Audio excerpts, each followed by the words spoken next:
Hello, Contrarians listeners.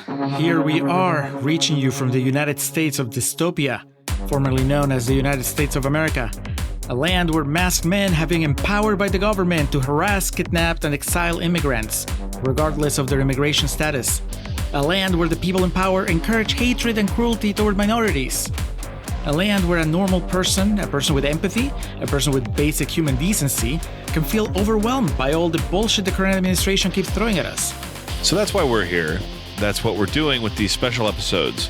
We're here to tell you, no, you're not crazy. It really is that bad. And also to tell you, you're not alone. We're here with you. And maybe, hopefully, make you feel a little better by talking about good movies that are relevant to this nightmare we're living through. So welcome to Fresh Immigrants, Rotten Fascists, a new Contrarian series. Today, we're going to be talking about The Great Dictator.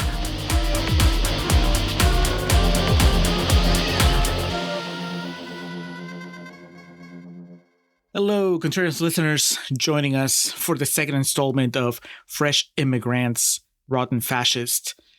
FIRF. Alex, it might actually be a thing now because the feedback we've gotten from our listeners. Yeah, and I saw you using it on our Instagram page. Yeah. I think it's growing on me. It might be growing on our audience. So why not? I mean, we'll do both. You know, we'll say FIRF and then we'll also tell you exactly what it means. Before we get into anything, those of you who listened to the previous episode and are listening to this one might have noticed that we have a new theme. We wanted to differentiate from your standard Contrarians episode because this is kind of a different thing. So we went about getting a new theme song. We didn't have it when we recorded the episode for The Visitor, which is why we didn't mention it. At the time, we were thinking, we'll just come up with something and, we'll just put it on. But then after the recording, as we're putting everything together, I was not having luck putting something together on my own on GarageBand. I think I completely overestimated what I could do that would sound good and decided to bite the bullet and go down internet rabbit holes to find somebody that would do it for us. And man, the internet provided, Reddit of all places, I managed to get in touch with Jordan Cooper. Get used to that name because we're going to be shouting him out every episode. Jordan Cooper. You can check out his website at jordancoopermusic.com. I'm not going to walk you through the entire journey that we took with the back and forth on how this theme came together. But obviously he's a musician and I was just a guy that was saying, well, I'm thinking of this and this and this. Can you make it make sense? And to his credit, he did in record time. And I want to say a week later, we had the thing that's playing now as our intro, and I love it.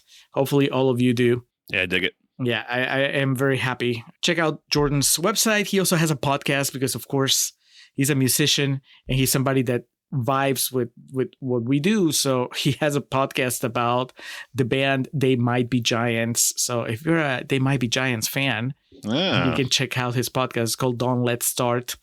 I've listened, I told him that I've seen They Might Be Giants once live, and that was enough to kind of give me a head start and just listening to his show. And it's a lot of fun. Him and his co-hosts are pretty funny. But anyway, as much as I would like to keep singing Jordan's praises, we're here to talk about Rotten Fascists. We're in a Rotten Fascist episode, and a big one, the return of Charlie Chaplin to the Contrarians. We're going to talk about what I think might be his last great movie. I don't know. We can talk about whether that's an exaggeration or not. This is the one, in case you're not familiar with The Great Dictator, this is the one where he plays Hitler, sort of, after a fashion, through the lenses of the Charlie Chaplin storytelling. He plays a dual role. He plays Jewish barber and he plays a dictator, the great dictator, the titular great dictator. Mm-hmm. So, Alex, what did you know about this movie going in? I mean, Charlie Chaplin. We did Modern Times way back in the early days of this show. And then more recently, we did The Cat's Meow, which featured Charlie Chaplin as one of the main characters there. Yeah, it was... It's a movie the main thing I wasn't familiar with until doing my research for it, because I knew the movie and I knew the idea of it.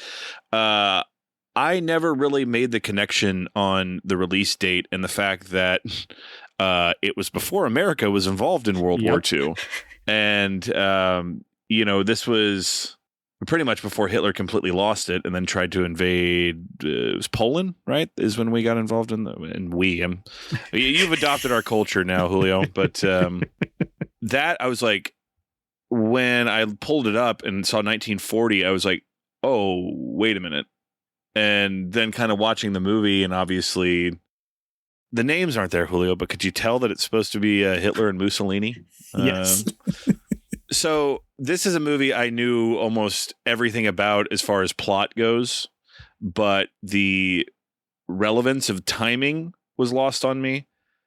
So which is a huge fucking part of the story, especially like now looking back on time. But then also, I was not prepared for how sad the closing speech made me in terms of relevance to right now. Yes, I've had a journey with this movie, and specifically with the ending, the speech, and we'll get into it in more detail. But I've gone from shrugging it off and thinking it was just a weird choice back when I was younger. The first time I watched this on film school. I remember it was a bootleg without subtitles, and so I remember kind of struggling a little bit with the English at the time. And I remember a couple of my classmates finding it way funnier than I thought it was. And then I watched it much later when I was already living here in the States. And I was like, oh, I get it. And I was like, I get it. It doesn't, it doesn't floor me, but I get what he was going for. And I obviously found some of the stuff a lot funnier. And then I rewatched it this week and I was like, oh, not only do I get it, I am in awe of just what it does today. And also it's just a bummer that, a little bit like what we're saying when we're talking about The Visitor, and what we say anytime that some of these things come up, it was like the cycle of life that we kind of refuse to learn from certain things, and then we end up repeating history. But I like it a lot. I've grown to like it a lot every time I've watched it. I've liked it more. It's funny because it's obviously being at least 5 years, maybe even longer since last time I saw it. And in my memory, the fact that Chaplin is playing two characters that are meant to look the same was a bigger part of the story. Like I thought it was, the swap. In my head that happened like much sooner in the movie, but really it just happens at the very end. Which makes it like more insane. It's like, yeah, huh? Like it feels like that should happen somewhere early on. Right. That's what the movie is going to be about, right? That if I was pitching it to you, I would tell you, this dictator swaps places with one of the people that he's oppressing, and they both learn things that way, right? The dictator goes through the experience of being oppressed, and the oppressed person suddenly has all this power and doesn't let it corrupt him. The movie's about none of this. None of these things happen. Charlie Chaplin has other things in mind. Hynkle party takes power. Meanwhile, the Jewish soldier, ex-barber, veteran of the World War, suffered a loss of memory and remained an inmate of the soldiers' hospital for many years. He was ignorant of the profound change that had come over Tomania. It's funny because as much as I like it, I would say actually, as much as I love it now, it's always felt like a movie that is kind of pretty shaggy.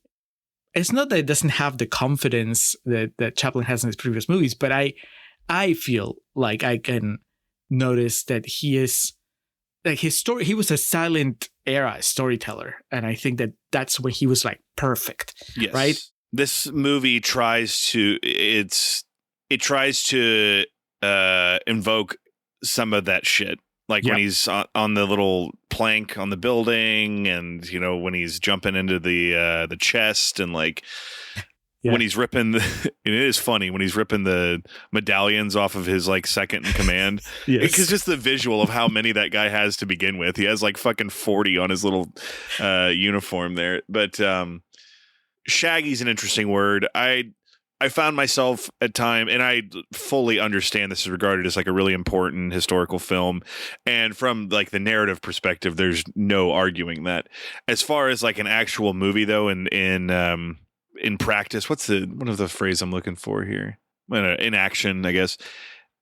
It struggles to find its tone at times to me.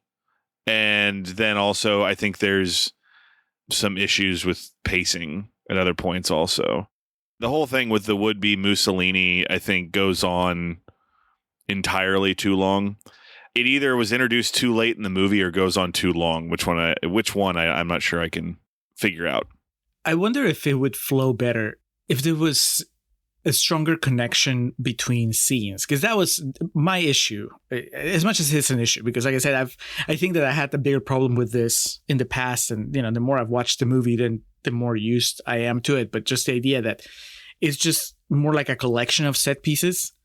And there is a bigger plot. I mean, Hynkle, the Hitler, the would-be Hitler in the story, the dictator, he has a plot that we kind of follow through the movie, right? He wants to invade this place, but in order to invade this place, to get the support, to get the money, he needs to do this and so on. And then that's like one half of the story. And the other half of the story is the barber going about his life and being part of history.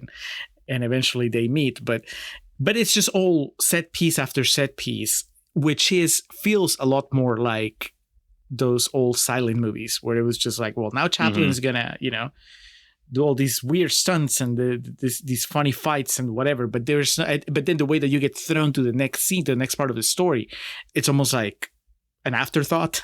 I say that, but also one of the sequences in the movie I thought was the most, like, I guess, beautiful, for lack of a better term, is when he's dancing with the globe. Like, I think that's just like, yes, that's like when I stopped everything and was just like watching the screen, between notes or on my phone or eating. I was just like, that's what we always talk about, the magic of movies. I was like wholly captivated by that. So I guess I have to be a bit hypocritical in my critique, but then also say that I liked that a lot. Well, it's just weird. It's a weird thing where it's like I like everything that's happening, and I like the Mussolini stuff. What's his name? Napoleone. The movie. He actually made me laugh a lot. I felt that actually him coming into the story really energized what was happening. So I welcome his presence. Yeah, you're right. So I would side on it was introduced too late. Not that it went on too long. It's just, it could have been a little bit sooner. Yeah, but I like that, and I like basically every single set piece on its own. I like a lot, and then when you put it together, I can't argue with the fact that, I beginning to end, I was watching and having a good time. And then when the end happens, it's really powerful. And part of me wants to say no notes, but then I also take a step back and I look at it. I'm like, this looks weird. This has a weird shape. And it's very different from other movies that I love from Chaplin, like, City Lights and Modern Times and The Kid, which feel like they were a little more comfortable. They fit a lot more comfortably into, I guess, what I think of as a movie. Modern Times is the one we both loved, right? Yeah. The one that's, it was his last silent movie. It's a movie that he did before The Great Dictator. Yeah. Also starring Paulette Goddard. Like, she's the gammon. That's right. I did find, that's where I knew her from. I did find also, I don't know to what extent, but there are people that are under the impression that the Great Dictator, Charlie Chaplin, didn't speak at all up until the big speech. Like that's like his first thing in speaking. Was that the Mandela effect? I guess, yeah, because he speaks for the entirety of the film. Yeah, in both roles. Yeah, with, of course, the German being absolute nonsense. It's, I don't know. Would it be considered offensive today, or does it get a pass because he's making fun of Nazis? Oh, I imagine people would still find a way to be offended about it today. I did read in my research that Hitler watched the movie twice. Let me see if I can find this stat that I had. Similar to Vince McMahon watching The Wrestler, being like, that's not real. I can't find it right now, but it said something like he watched it twice in privacy, and the reaction was allegedly one of amusement and also concern. So they're on I like me. it, but this doesn't bode well. I guess. What does this mean? Yeah, especially when you consider that, right? Like he started production so far away from Hitler, I guess, becoming what he would eventually become. But he could already tell. I mean, so I watched that Chaplin biopic with Robert Downey Jr. in it, and I remember one of the scenes is him coming up with working on The Great Dictator, and Downey has this scene where I don't remember who he's talking to, but he's saying something like, I need to keep working on this. I need to make him a figure of ridicule and so on. And I was like, okay, that never happened. Come on.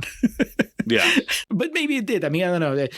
The point is it was made, before Pearl Harbor, before, and I read that it was banned in Germany and a couple other places.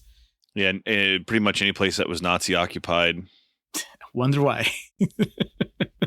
I guess before we get more into it, Alex, because I do want to whatever parallels we can draw with today, which by the way, we're recording this the evening of August 5th.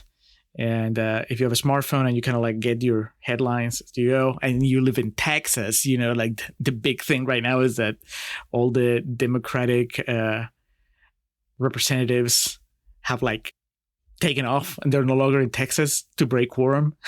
to kind of throw a monkey wrench on the Trump mandated Republican backed redistricting. I guess that's what you call it. They're gerrymandering districts again to try to get 5 more Congress seats out of Texas for the Republicans next election. It's a lot of bullshit, but this is to say that there's bullshit going on now as there was going on when we recorded the episode on The Visitor, and as there will probably be going on when we're recording. Will continue to go on. Yeah, yes. Everything's terrible. Yeah.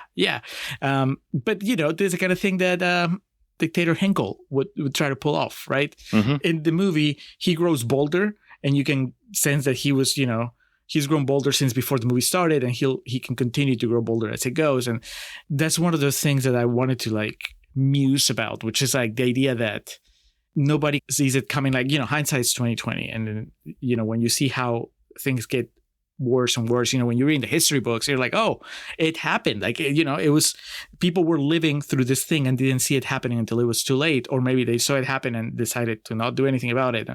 But at the same time, I've always thought, for now, what has it been, 10 years, almost since 2016, I want to say, I've always fallen back on the idea that, well, let's calm down. There are some things that are common knowledge that, are part of the world culture. And surely at least those mistakes, we're not going to make them again, right? We are all smart enough. We may not agree on everything, but we can agree on certain things. We can agree that, Nazis are bad and racism is bad. But the more and more we've gone down this path, then the shakier that argument has gotten. And I was like, maybe, those people that were drawing parallels with the rise of the Nazis and everything that led to the Axis and all that stuff, maybe they were not overreacting, and I was the fool for having too much faith in humanity. I go back and forth on that idea. But before we keep talking about depressing stuff, Alex, let's just get to the plot of the movie for those who haven't watched it, and then we can get into spoilers. Hynkle the dictator ruled the nation with an iron fist. Under the new emblem of the double cross, liberty was banished, free speech was suppressed, and only the voice of Hynkle was heard. 92% on Rotten Tomatoes, by the way, with a Criterion release. After dedicated service in the Great War, a Jewish barber, Charlie Chaplin, spends years in an army hospital recovering from his wounds, unaware of the simultaneous rise of fascist dictator Adenoid Hynkel. This is also played by Charlie Chaplin, and his anti-Semitic policies. When the barber, who bears a remarkable resemblance to Hynkle, returns to his quiet neighborhood, he's stunned by brutal changes and recklessly joins a beautiful girl, Paulette Goddard, and her neighbors in rebelling. That's the cut and dry of it. But yeah, in the last 15 minutes, a lot of other things happen. Yes. But there's basically the two sides of the story, the Hynkle side and the barber side. And it's basically Germany. There's Hitler and there's the ghettos and the Nazi troops being abusive. And somehow Chaplin manages to have a lot of funny stuff happen, alternating with some stuff that it's not like super graphic or anything, but I found very disturbing anyway. Like whenever the Nazis would just start marching into people's houses and businesses and just being absolute assholes, it was just weighed heavy on my heart. Even though it was it's not lighthearted, but it's not, we've seen this depicted in much more graphic and disturbing fashion, but it was still rough. So when you say, Alex, that you had a problem with the tone, or is that something that you had a problem with? That there's some stuff that's really silly, but then you're also dealing with Nazis and yeah, I guess I should clarify, not necessarily like a problem with the tone, because I like some really tonally inconsistent shit. It was just, I guess it's just based in where we are and knowing that some people in charge, not just the United States, but kind of globally in positions of power, could want this right now, this type of authoritarianism, and, just kind of, like you said, just going into people's homes if you don't agree with them. So that's like hard to kind of digest. And then coupled with the Chaplin, like eating quarters and shit, I was like, it just personally it's probably the time I watched it. It took me a little bit of readjusting from time to time. But yeah, I guess I shouldn't say I had a problem with that. In fact, the comedy resulted in like my favorite part in the movie, very Naked Gun style, when, what's the other dictator's name?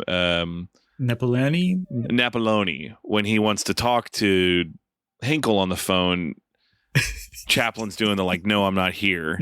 And then, one of his seconds says, he can't come to the phone, he's a little hoarse. And then you hear like someone on the other line ask a question. He goes, no, his throat's sore, he can't talk. So, I guess my problems just kind of stem from my real life fears right now. And again, problems, I'm using that word liberally. Well, I mean, it would be a valid critique. I wouldn't share it. I think that I was able to acknowledge the tragedy and the comedy of it all in a way that I didn't find it. For one, I didn't think that one took away from the other, right? Like the comedy didn't take away from the seriousness of the serious stuff, and the seriousness didn't make the comedy any less funny. But then there's also some people that I think would make the argument that this is disrespectful to history and to, that specific part of history. And I would immediately say things that were not yet as bad as they would become. Yes, which would lead me to ask you, how do you feel about Roberto Benigni's Life is Beautiful?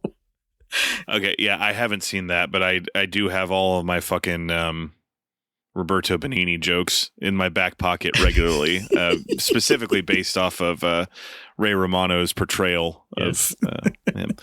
So, but that's my understanding of that movie, is it's kind of lighthearted with a brutally realistic ending.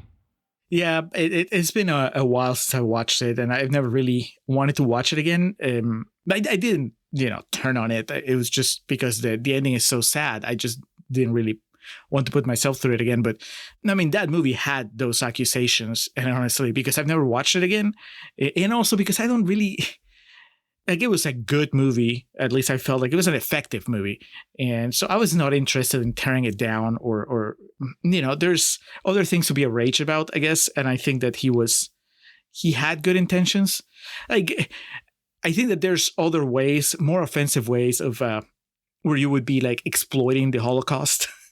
I don't think that Life is Beautiful was doing that. I think that I would give him the benefit of doubt and I would assume that he was trying to do something similar to what Chaplin is doing here, right? You take a horrible passage of history and you tell a story set in it, but you give it your own spin. And I was reading through the Criterion stuff because I own the Criterion, and one of the things Chaplin says when his defense of the movie is something along the lines of, if we can't laugh at Adolf Hitler, then we are further gone than I thought, or something, which is like, you should never lose that power, that weapon in your arsenal, the being able to make fun of something, of someone, that is one of the ways that we cope. That's one of the ways that we survive horrible things. If you can, you use humor to get through it. And so that was his way of doing it. And maybe that was Benigni's way of doing it too. I mean, I don't know. But that was what I thought. And if you had told me as we were talking about it that you found it offensive, I'll be like, oh, please tell me more because I don't. Yeah, no. And in Chaplin's autobiography, one of the things I read was that he wouldn't have made this if he had known the horrors of like concentration camps and like, how much worse things would become. So I also agree with if we can't laugh at the idiocy, that's kind of where we're stuck right now. Yep. If we have to laugh so we don't cry with this fucking idiot. That anyway, it is kind of funny though, just going to the purely film, like a filmmaking perspective or like a studio, the studio's point of view. What? Which is United Artists, by the way. You want to do some like satire on the state of global politics right now? All right. Well, you still have to do the dancing, and you have to, like you got to find yourself in these situations where you drop things, and so I got a kick kind of out of that, of thinking in real time. And Chaplin was probably a big part of that too. He's like, yeah, I know, I got to fucking play Hey Jealousy when I get out there. So, but all his speeches as Hynkle, he's constantly saying like, he's saying just like bratwurst essentially, and yeah, spickel spackle, like in a beer fest when they make fun of the German guys, and that's essentially what he's doing, and it is funny. Hey, das Strafnichtshilfensekt, der Wiener Schnitzel mit der Lage werden und das Saukraut. Hey, der Filuten sagt der Filleppen, und Tomenia wie ein Straf, und der Blitzen sagt der Knütz. Hey, ich bleiner Straf mit der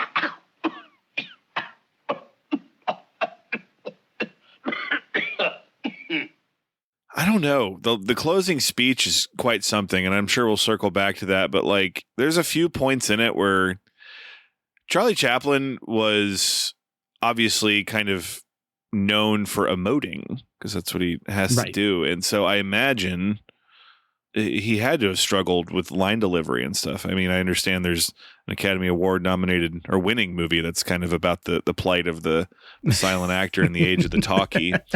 But I think he's really solid in this. Most of it, yes, comes from his emoting. Specifically when he comes back to his barbershop and he realizes how long he's been gone. That's like heartbreaking because, the amnesia he had and whatnot. That's just kind of me pivoting off the point of potentially being offensive into, getting an idea of what he was trying to do with this movie. And it is kind of a quirky story and I guess fun, for lack of a better term, the idea of, this mix him up with this random guy who has lost years of his life. And then he, at the end of the movie ends up being mistaken for this ruthless dictator. So I think there's a lot of good to this. And I guess I'm kind of just dancing around the point of the tale, like the centralized theme that's here, because I'm finding myself too depressed to admit how relevant it still is 80 years later, or even, I guess it'd be 85 years. Well, drawing more parallels, because I was wondering if, not to mince words, obviously, right? In today's America, the reason for the season, Alex, as you like to say, is the fucking idiot you just referenced, right? Like, Donald Trump is our president, and he has definitely exhibited behavior, done things that would make it very easy to draw parallels, like straight lines to, okay, forget Hitler, let's just do Hynkle here in this movie, right? So, furthermore, this is me being really pretentious using the big words. Hynkle, I mean, he's not, I just don't know, I don't have a grasp on what Hitler was in real life, right? What I do have a grasp on is what Donald Trump is in real life and what Hynkle is in the movie. And so Hynkle in the movie is this guy that obviously he's at the top of the food chain, so to speak, but he is not particularly smart and he is not particularly charismatic. He just happens to be surrounded by people that are doing things for him that make it work. You know what I mean? Like he half the time that we see him in the movie, he's just fucking things up, right? He throws temper tantrums. If he had social media, he'd be like posting on Truth Social or whatever whenever he gets angry because his pen doesn't work or because, somebody said no about something that he wanted. But then he had like his figures around like the guy. He's not Goebbels, but he's what is it? Garbage. It sounds like garbage. Yeah. That's the guy that's really behind the scenes, that plotting things and whispering in his ear and telling him, "Oh, you should do this and you should do that." And so the idea that maybe there were people back in the 40s or whatever that would look at Hitler and just see this sort of fanatic, but that they wouldn't take him seriously until it was too late, right? Mhm. And is that something that kind of happened to the world with Donald Trump, where you see him and he's a fucking failed reality star. He's who the fuck, how could he ever get to a position of political power? And then he does. And then when he does, you're like, but what is he going to do with it? He's just going to fuck things up. And then he gets a second term. And, history is not my forte. Like, was Hitler like that? Like, is there like a side of story of history where, there are people saying, man, I wish we'd taken Hitler a little more seriously, just because he behaved like a clown doesn't mean that he wasn't going to be dangerous once he got to power. And that's the thing with Hynkle here. I mean, he's just bumbling about, being really childish. And that's where I saw like the biggest connections to our current situation, right? You have this person in power that's just doesn't really have a bigger plan for humanity other than, well, I want this and I want it to happen. And that's it, and then he has people that can facilitate that. And so I want to invade this country. And so how do I do that? Oh, well, I need to get this Jewish businessman to loan me the money, which means that I have to stop harassing the Jewish community for like a little bit and so on. And it's not something that he gets to on his own. Like I said, he has people that kind of walk him through it. But overall, he is not like a mastermind. He's not a figure that you watch at play and you're thinking, well, of course, right? This guy would be at the top. He's like this super villain that is thinking like 10 moves ahead, 20 moves ahead. Instead, he's just kind of pathetic, but he's still at the top. And the way that the movie explains it, at the very beginning is just saying, well, this fictional country, Tomania, right? Yeah. Tomania lost the war. They were in a pretty bad place.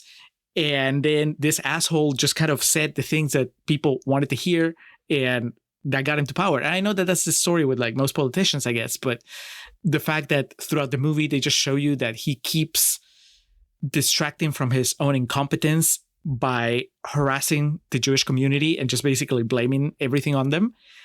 I mean, that kind of stuff is just chilling because of how it happens today, right? It's like, oh, it's immigrants, it's immigrants, it's the Democrats. What is it? It's, the garbage dude, he tells him something like, oh yeah, you could stand to be even harsher on the way that you talk about Jews, because that way they're not going to notice that we're running out of food or whatever. It's horrifying. It's also depressing, because you would think that we as a society, we would see through these things, right? We wouldn't be manipulated so easily. And yet it just happened again. It happened to the United States. Like, it's how embarrassing. Did you find yourself like, when you're watching Hynkle in the movie, were you thinking Hitler? Were you thinking Trump? Were you thinking just Chaplin, doing a mixture of both? So honestly, when I watch this, I see what it's supposed to be, satire of Hitler and whatnot.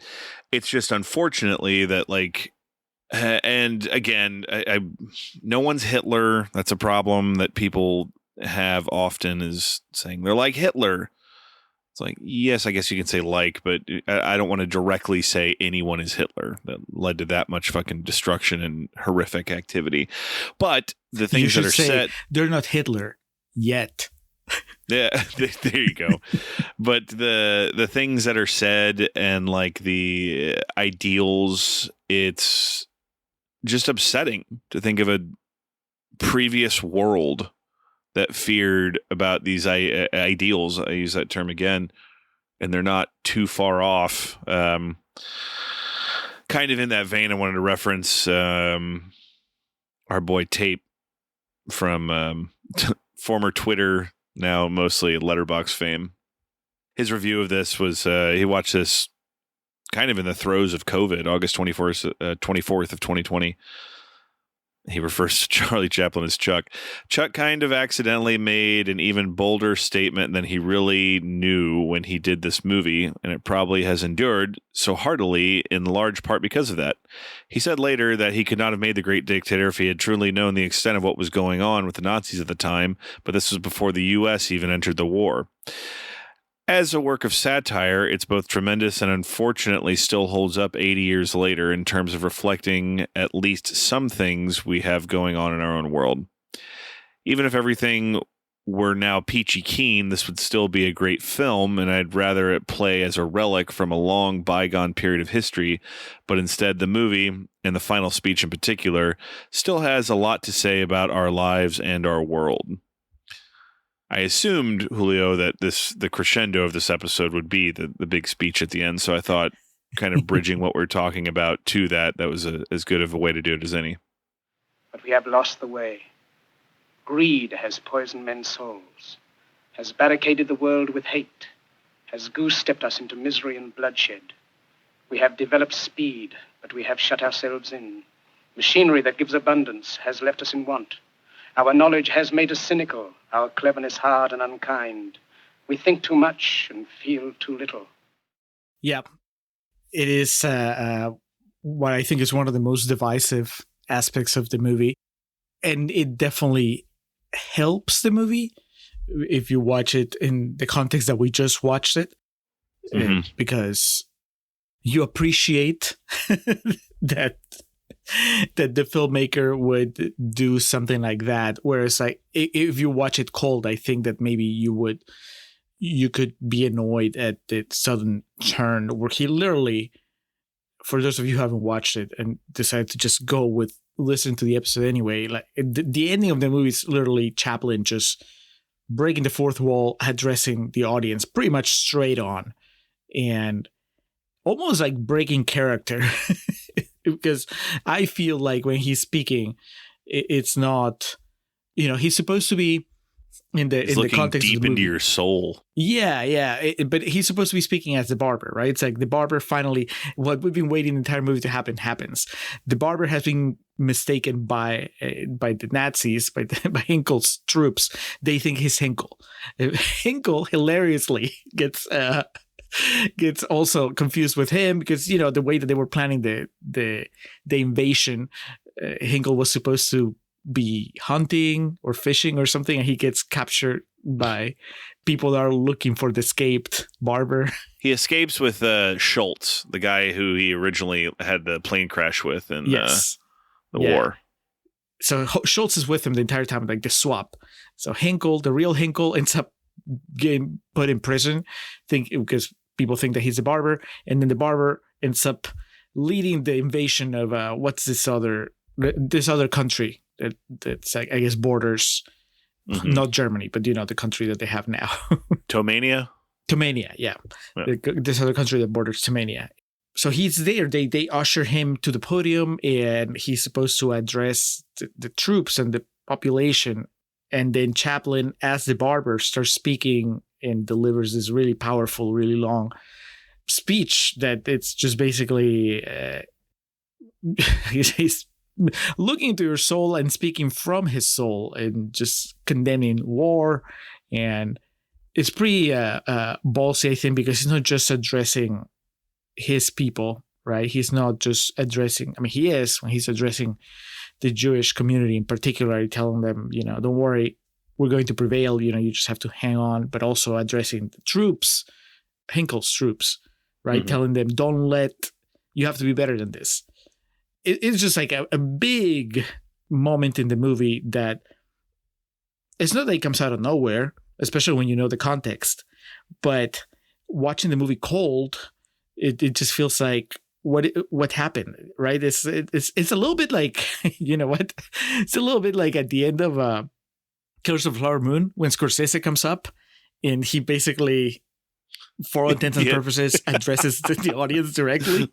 Yeah. And tells you, this sucks, doesn't it? We should do better. And so that's what Chaplin is doing. Scorsese, and again, that movie was made 80 years after the fact of The Great Dictator, but it, I think there's I don't want to say naive. There's a message of like would-be hope and like potential like unity that comes from this that now seems naive, but at the time, who fucking knows? And again, we didn't have information not travel as fast. So Charlie Chaplin and, United Artists and the people that put out this movie thought they could have been making something that was going to kind of help conquer. I mean, he directed this too, Charlie Chaplin. This is all him. Written, directed, starring, produced by. But, he could have thought there was a chance this was going to make some sort of difference. Whereas now we need things like Scorsese telling us like, yeah, this is fucked up. Because, people don't really have the capacity anymore to empathize or change. We haven't really talked about Paulette Goddard because she has kind of not a nothing character, but she's obviously the female lead. And at the end here, she moves on from the ghetto they're in to where she thinks is the promised land of Austerlitz, I believe is where they go. There you go. And yeah, and then that's overtaken, and she's just completely crestfallen, and then the message of hope hits her, and she looks to a brighter tomorrow. So it's she says, listen, that's what she says. And then I think it's so hard to say, right? Because you watch this in 2025 and you're like, fuck off. That's just it's not happening. We're past that. And, this is just blind optimism or blind hope that doesn't exist anymore. But even in the throes of, or not the throes, but what would become like the fucking depths of World War II, this movie being released, I still think there could be like a genuine sense of hope that could come from it. So I really like that speech at the end. It, much like our boy Tape said, it's horrifying how much it still applies to today. Like the part he says something about like, and I hope for a time when scholars in science will be revered. And that's what we've been fighting the most in my lifetime, just over the past 5 years. What does science know? And so, so. Yeah, it's a plea for empathy. It's just basically he's appealing to the best in humanity in that speech. And it's a way of going about it. I don't know. It is. I'm a little conflicted in a good way, but as far as what the movie is trying to say, because earlier in the movie they have that hilarious set piece with the pudding and the coins, right? Yeah. And because Schultz wants to basically he wants to plan a suicide attack on Hynkle's palace, but that means that somebody needs to sacrifice themselves, and the whole thing with the pudding and the coins is that whoever eats the pudding that has the coin is going to be the sacrificial lamb. And then of course Hannah has messed with everybody and has put coins in every pudding. Anyway, it's a really funny sequence, and then my God, Charlie Chaplin's facial expressions every time he finds a coin, it's just, they're amazing. But yeah, he starts like hiccuping, and you hear coins rattling around in him. Yes. But the whole point of that is that Hannah does that. He sabotages the pudding scheme because she says this is not the way, which I felt was like, well, then what is the way, right? Mm-hmm. They want to fight back, and yes, I mean, ideally no lives would be lost, but what is your alternative? And the alternative as presented in the movie is, okay, we're going to leave. We're going to move out of this country and go to the other country where we're going to start anew. And it works for a little while, right? Because they move, and Hannah and everybody else in the ghetto, they used to be in the ghetto, they have a farm and they seem to be doing well. And she writes to Chaplin, to the barber, because the barber by now has been arrested, and tells him, I can't wait for you to be done with prison so you can join us here. And then, of course, what happens is Hynkle, who we know because we've been watching the movie, we know he's been planning on invading this country, eventually gets around to invading the country. And she and her family and friends, they have to go through it all over again with fucking Nazis show up at their door and start causing chaos and abusing them. And so it's not a solution, right? Like that seems to be what the movie's telling you. And I kind of agree. Delaying, whenever I have friends I understand, right? But I have friends that are like, fuck Texas, I want to move somewhere else because it's let's move to a blue state. I understand, and it would make our lives better. But there's also part of me that says, yes, but then they kind of win, right? Shouldn't we stay here and kind of fucking stand our ground? And I understand, there's different factors. If you have kids, you have to think of your kids, and maybe it's easier to raise kids in a blue state if you don't share these, hardcore MAGA values. And then the people that want to leave the country, right? Like, well, we want to move to Canada or we want to move to wherever, right? Again, that's within your rights. And I understand that it is a step forward, but that's not how you stop this kind of stuff from happening, right?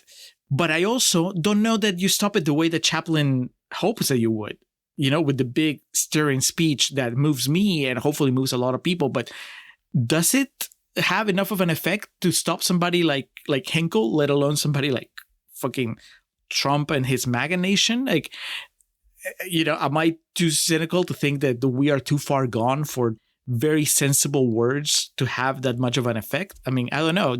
You watch it today, Alex, and how do you feel? Like, do you feel like there's any chance that somebody that is a hardcore MAGA supporter, listens to this and realizes, you know what?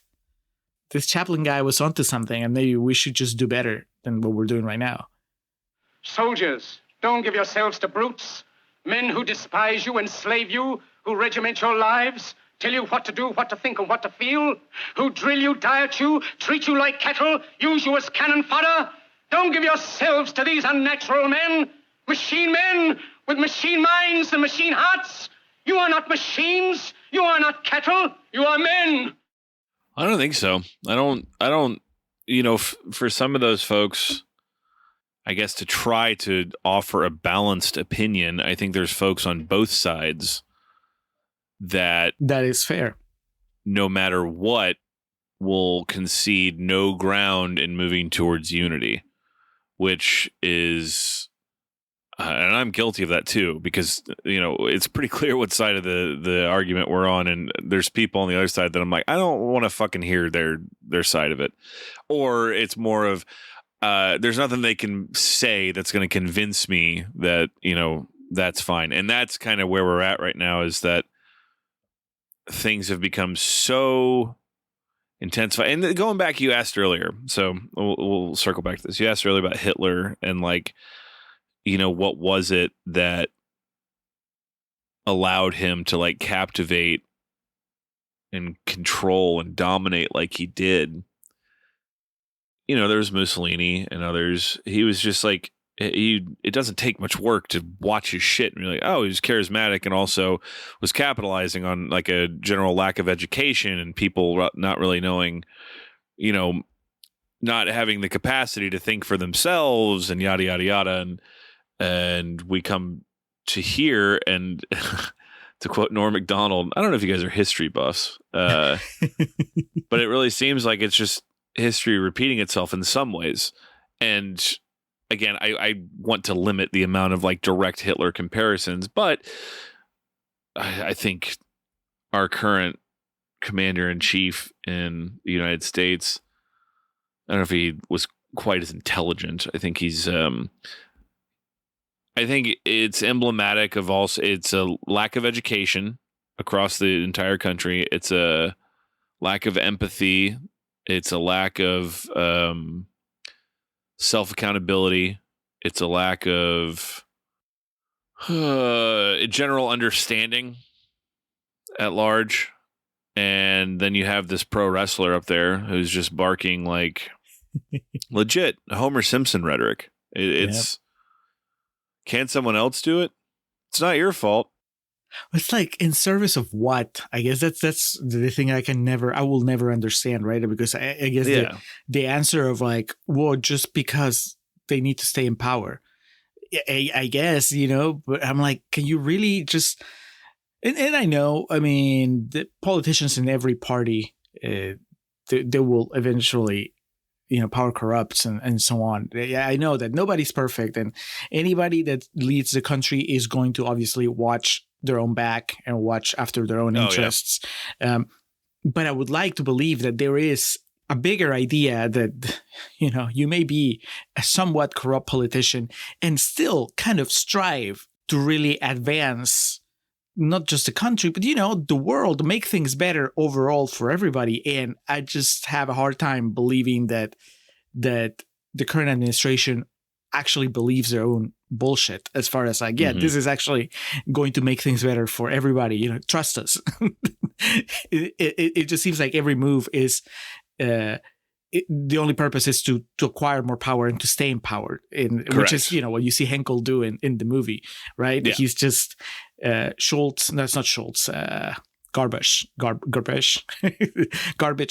He's telling him basically, we do this and this and this so that you can be the more powerful man in the world. That's the goal, which is disheartening.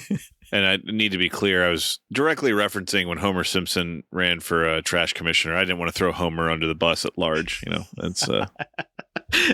I think longtime listeners knew that was a Simpsons reference. It's when he runs for his whole campaign is founded on can't someone else do it?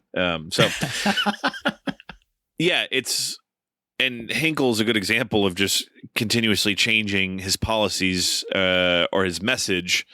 And like we said, he says directly in this to people under his command and also speaks of the general public of I'm paraphrasing, but they're not smart enough to think for themselves. So, we'll figure out who their enemy is. We'll tell them what's wrong with it, et cetera, et cetera. And that's, I guess, what goes back to the word problem that we used earlier. I guess that was my problem watching this today. It was just man, because just knowing, and, I guess that's the whole point of living in a free country. People are allowed to think what they want, but I just know there's so many people that would watch this and it just would not register with them of how relevant this is and what it's saying. And I guess that's the problem I had with it. I was man, this is a bummer. But I did find myself laughing when I was supposed to, with the Chaplin being a great physical comedian and whatnot. It's I did love the ending though, and you have to have some shred of hope, no matter with what it is in your life, because otherwise, why not just give up? So right, what are we doing? Yeah, exactly. Yeah. So I do love the ending of this, not just the speech, but specifically the Paulette Goddard. Her rising and then listen, those shots are beautiful. She's on the ground, ridiculous. She gets up, and the way that it's all framed. And while we're talking about the visuals of the movie, when the barbershop's blown up, it's a real set. They just fucking threw a big fucking bomb in, and it's just burning in the background behind them while they're registering everything that's happening. It's it looks great. Oh yeah, when the movie started and we had that first 10 minutes or so, the Chaplin's war movie. And I was oh, Alex must be rubbing his hands because this is all practical. When they're upside down, that's the first part of the movie where I was literally laughing out loud, where he keeps trying to check his pocket watch. He's you can't figure out the fact that they're upside down. Yes, I feel better now. The blood's returning to my head. What's below? Looks like the sun. The sun? Seems to be shining upwards. Strange. On the subject of the ending, Alex, I told you I have the Criterion, and the booklet is pretty cool. I mean, there's also a lot of good stuff in the discs, but the booklet has a bunch of essays and things that are relevant to the movie. And I wanted to read this little bit of this is written by Chaplin himself. I guess a few years after the release of the movie, he kind of took on some of the critics. It's not super defensive. You read it, it's just more I've heard you guys talk about it for a while. Now let me tell you what I think. And it's interesting because, some people accuse the movie of being propaganda, and some people were accusing it of making fun of the Holocaust and so on. And, he addresses those things. And then, but the part I wanted to read is the part about the ending. It's just this one paragraph, but I found it pretty interesting. He just says... he's talked about the other things. And he says, as to the ending, to me, it is a logical ending to the story. To me, it is the speech that the little barber would have made, even had to make. People have said that he steps out of character. What of it? The picture is 2 hours and 7 minutes in length. If 2 hours and 3 minutes of it is comedy, may I not be excused for ending my comedy on a note that reflects honestly and realistically the world in which we live? And may I not be excused in pleading for a better world? Mind you, it is addressed to the soldiers, the very victims of dictatorship. It was a difficult thing to do. It would have been much easier to have the barber and Hannah disappear over the horizon off to the promised land against the glowing sunset. But there is no promised land for the oppressed people of the world. There is no place over the horizon to which they can go for sanctuary. They must stand, and we must stand. I was like, yeah, I agree. Yeah. It's your fucking movie. If you want to do it, you've earned it. I love that you just said, listen, I did what you wanted me to do, what you expected me to do for 2 hours and 3 minutes. So the last 5 minutes, I'm going to do what I want to do, which is address everybody head on. And it's such a bold move that that's the main thing. On this watch, I was just, and even the previous one a little bit, but now more than ever, I truly love that he just had the balls to do that. And not just to make a movie where he was playing a Hitler analog and to kind of be able to include comedy in this really horrifying setting, but also that the end is just him doing that, breaking the fourth wall and giving this speech and pulling it off. And this wasn't just like some rando making this movie. It was one of the biggest stars of that time taking a stance, which is huge, right? So yeah, it really makes the movie, it just makes it so special. It kind of washes over the little flaws that I see here and there, and it just gives it its own sort of perfection. It's not perfect in the way that I think Modern Times is perfect. Like I said, City Lights is perfect, but it is perfect in the way that The Great Dictator is perfect, where it's just so ballsy that you get to the ending, he floors you with that speech, and you just forgive him anything. Like, sure. Whatever you say, Charlie. What else you got? Which, like I said at the beginning, I think that this, in my humble opinion, this is where he peaks. I've seen a couple of his other movies that he's, also they're in the Criterion. I also own them, and they're in Criterion. What's the one he does where he's old? There's a couple. There's Spotlight, not Spotlight. Limelight. He's old and he plays this age entertainer that gets into a mentoring relationship with this younger woman, and it's not terrible, but it is not what the movies of his golden years are. And then there's another one, Monsieur Vedeux, I think it's called, where he plays an older man that murders. He's like a serial killer, but it's a comedy / drama. They're okay, but they're not, what he's doing when he's at the peak of his powers, which is this, and the other movies that I've referenced.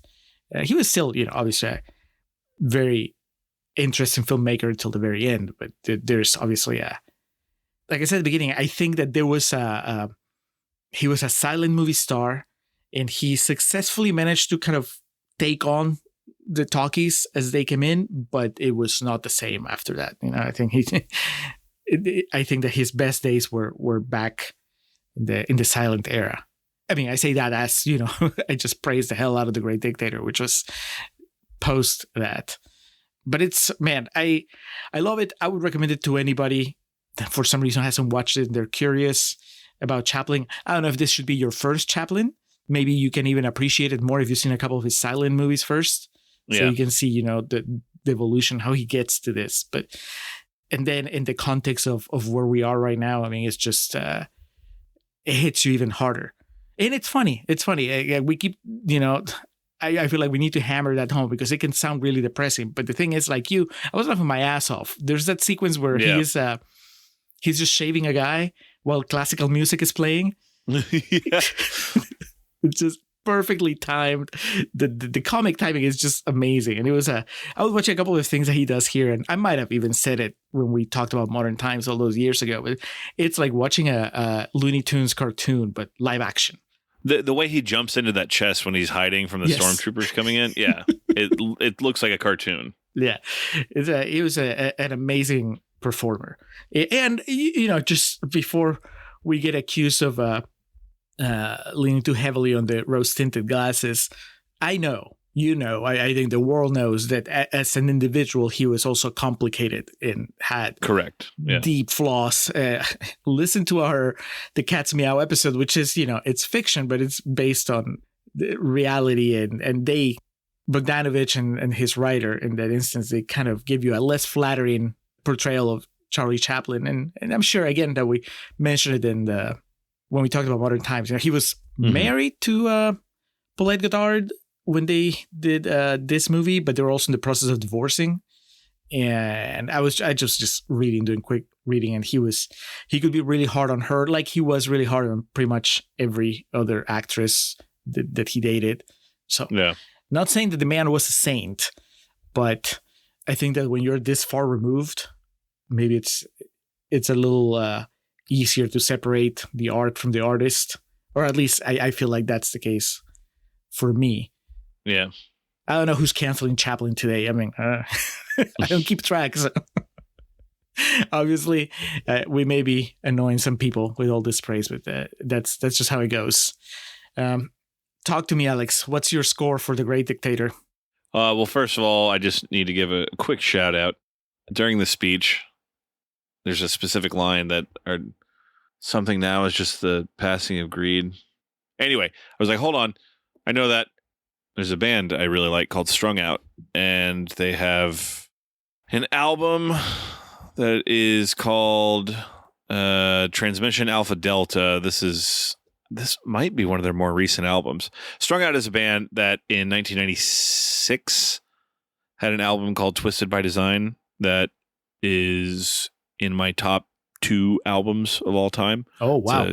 That was like a life-changing piece of music for me as a child.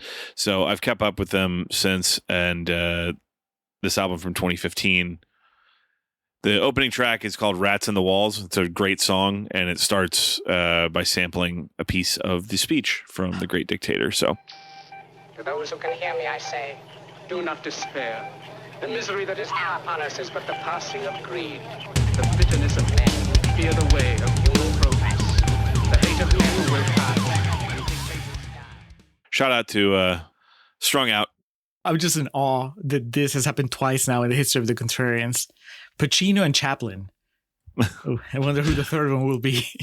Well, Pacino, that was Slipknot. Uh-huh. Yeah. Still. Oh, okay. I'm sorry. I mean, it was the same thing as we were talking about it. You just dropped that bomb on me, and I was like, oh. Well, you do know I love me some music, 90s and turn of the millennium. So my score for The Great Dictator, oh man, as far as like star rating goes, it's falling somewhere in between 3.5 and 4, probably erring on the side of 4. That would equal, a dead center B plus. I do think for me, there's a little bit of pacing that kind of gets weird in the second half of the movie, but not nearly enough to derail it or make me dislike it. The lead performances are all exactly where they need to be. And yeah, anything that really negative has come out of this has been mainly me just being sad of how relevant this still is. But visually, it's fantastic. And I just put over the acting. So yeah, a thumbs up, a B from me, Julio. I saw your previous Letterboxd installment was a 4-star review. Does that stand? It's gone up. Like I said, I like this movie better every time I watch it, and this time it's 5 stars. It went up to 5 stars. I was just so taken by the final 10 minutes, even more so than I was last time. Like I said, I've gone from really thinking that that last speech completely that didn't belong in the movie, that it was Chaplin, getting on a soapbox and ruining what he had built up to then getting it. I'm like, oh, no. This is, there's a movie star using his power to do something that he believes in, to now watching it. And it's like, yes, it's all that. And it's still relevant. It's still on point. So I can't give it any less than 5 stars. Like I said, a full recommendation. And I think it's a movie that you can get more of the more you watch it. Just in the way that and because it's also, I think that it's clear that he doesn't have the answers, right? He's just kind of, another aspect of the shagginess of the movie is that it's a lot of it is just like, well, there's the good people that are suffering and the bad people that are abusing them. And there's just this struggle to find out, like, well, what is the path to fixing this? And there's not a clear answer, other than that speech at the end. And that is kind of like a Hail Mary to see what happens. So I also appreciate that's because that's how I feel. I think that's how a lot of people feel. It's like, how do we get out of this? what's the path that takes us out of this nightmare?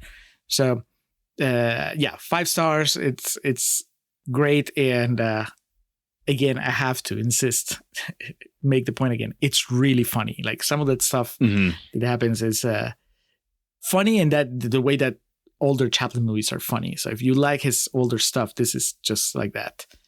So full recommendation from the Contrarians, a little heavier on my end. But that was installment number 2 of Fresh Immigrants, Rotten Fascists. FIRF? I want to say, Alex, that we're going back. I mean, I know we're going back to the immigrant side with our next installment.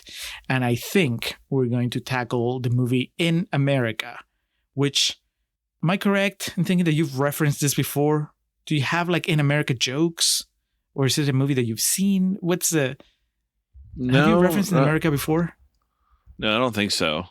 Okay. Well, I'll tell you this, and I know I said it, I think, when we first were talking about this. It features Jimon Hanso from Never Back Down, Gladiator, Amistad. He's coming back to the Contrarians, Alex. But this is a Jim Sheridan joint, which of Brothers fame. Brothers, exactly. My Left Foot. He's a big DDL guy, but DDL is not in this one. Movie that I haven't seen since it came out, but I remember thinking it was good. Another family of immigrants coming to America, and the story takes place in America, hence the title. So watch In America if you want to get ready for the next one. Hopefully it's as good as I remember it was. But even if it isn't, we'll sort out a good conversation out of it. We came to America because we had to get away from things. The Irish built Manhattan. So my dad says. As we head out, Alex, a quick outro. Again, I said I was going to thank Jordan Cooper for the theme. And of course, we always have to thank Zoe and Corey for all their behind-the-scenes help with editing, with social media, with videos. And of course, almost since the beginning, Hans Rottiser for a logo. So thank you guys. Thank you, Contrarians listeners. And let us know what you've thought so far of this little journey. The Visitor, The Great Dictator, Richard Jenkins, Charles Chaplin. 2 peas in a pod. Yes. Yeah. Thank you for listening. We'll talk to you again soon. Take care, y'all.